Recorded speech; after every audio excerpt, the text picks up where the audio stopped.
All right, welcome to the Morning Report. My name is Willie Lawson, and today we are going to close the circle.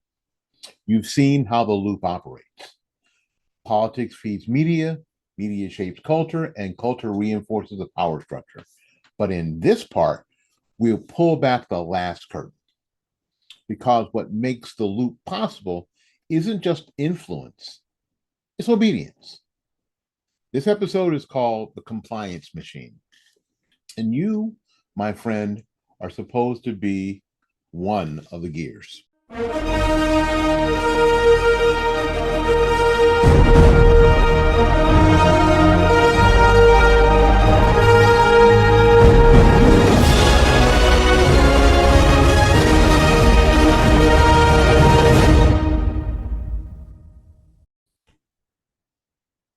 right, let's start with the quiet truth. Compliance is not natural. It has to be trained.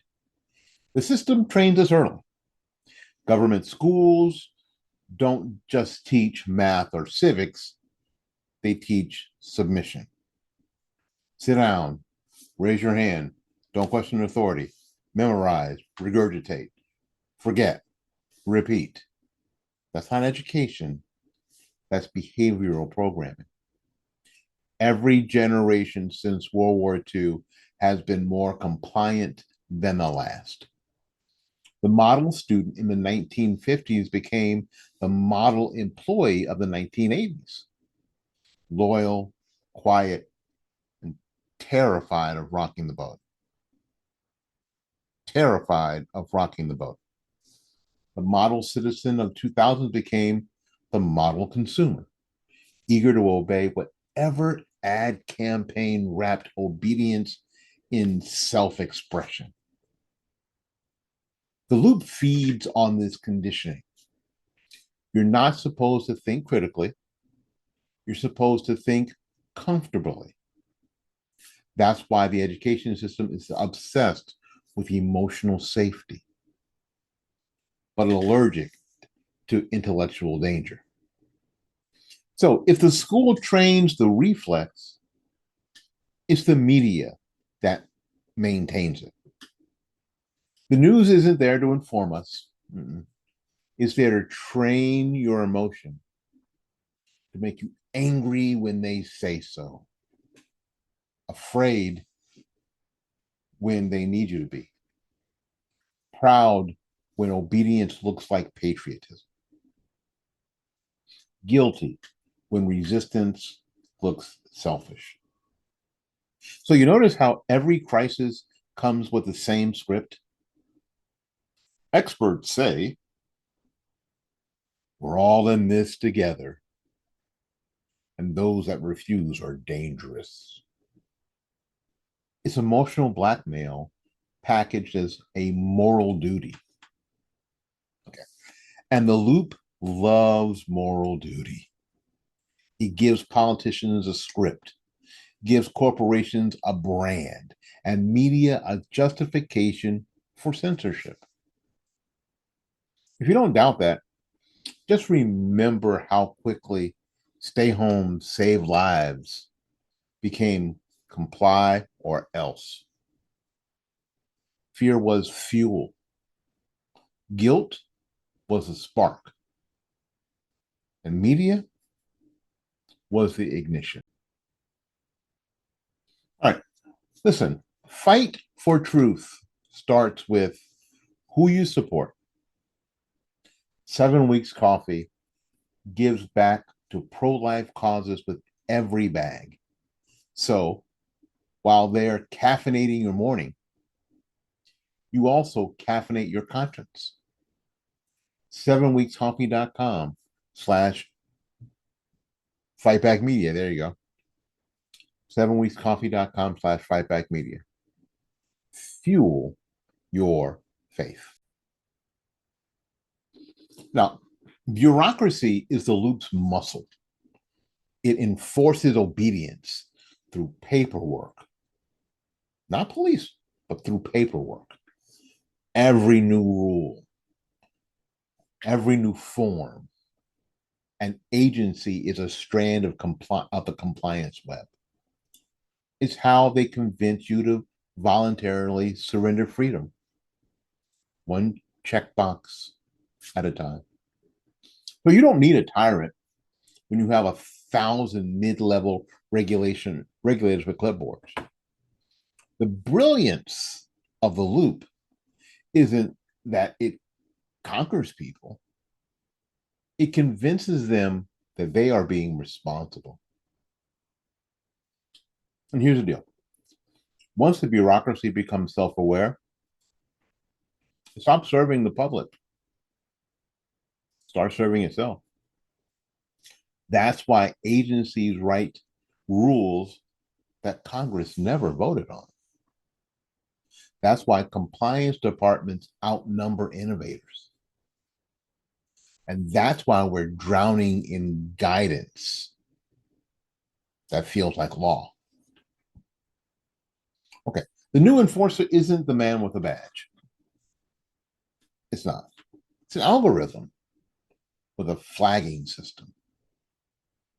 The digital age didn't replace censorship, it just automated it. Now compliance can be measured, scored, and punished in real time.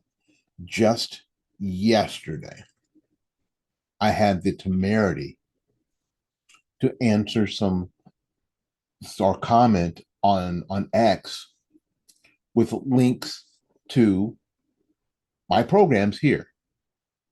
Now, the links were germane to the post.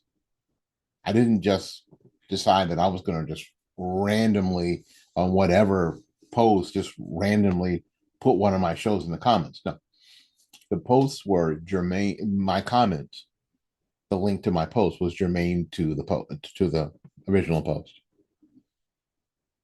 The algorithm said, "I think you're spamming." Didn't read, just saw that my engagement went up. I think you're spamming. So we're going to pull back your reach. It's going to censor me. I got a review yesterday. Yesterday by a human, and they found okay, so you're not doing that. Well, no, I wasn't doing that. I wasn't spamming anybody.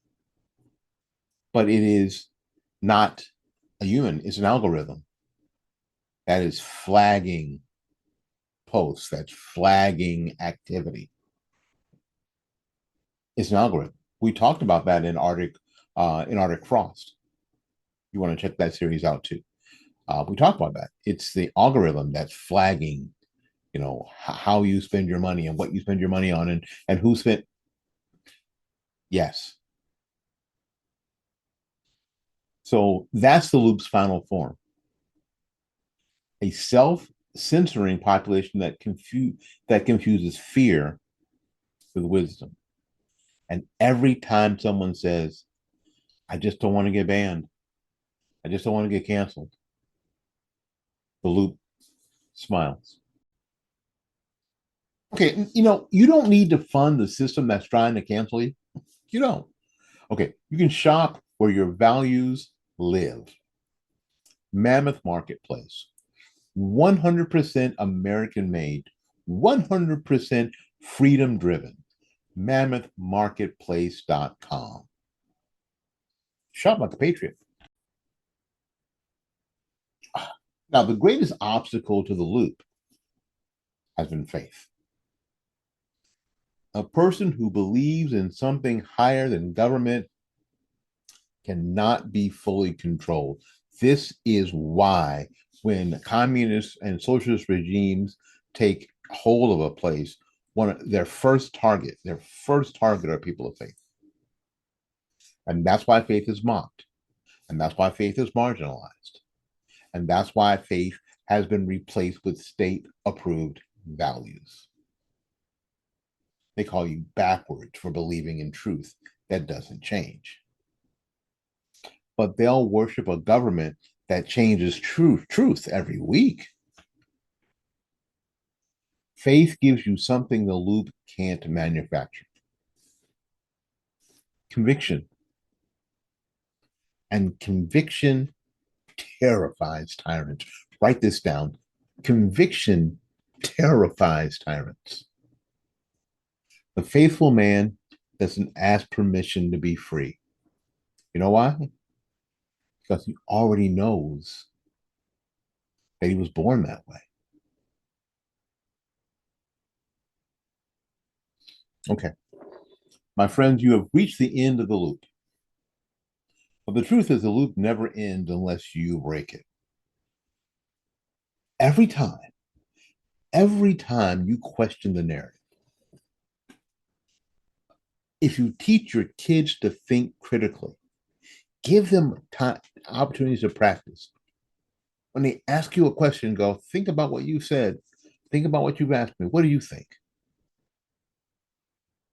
First of all, they'll go, I don't know. And make them think about it. Don't just give it to them. When I was in the classroom, I did that.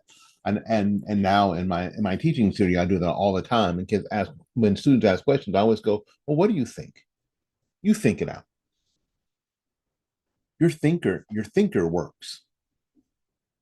Let's use that thinker. Let's build that muscle. Right? Make your kids think critically, or refuse to let fear dictate your behavior.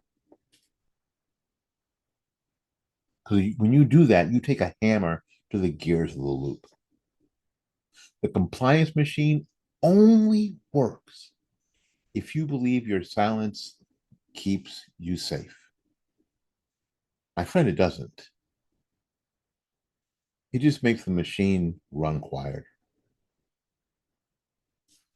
This has been the Morning Report. My name is Willie Lawson. And remember, compliance is not peace. It's just a prelude to control. We'll see you next time.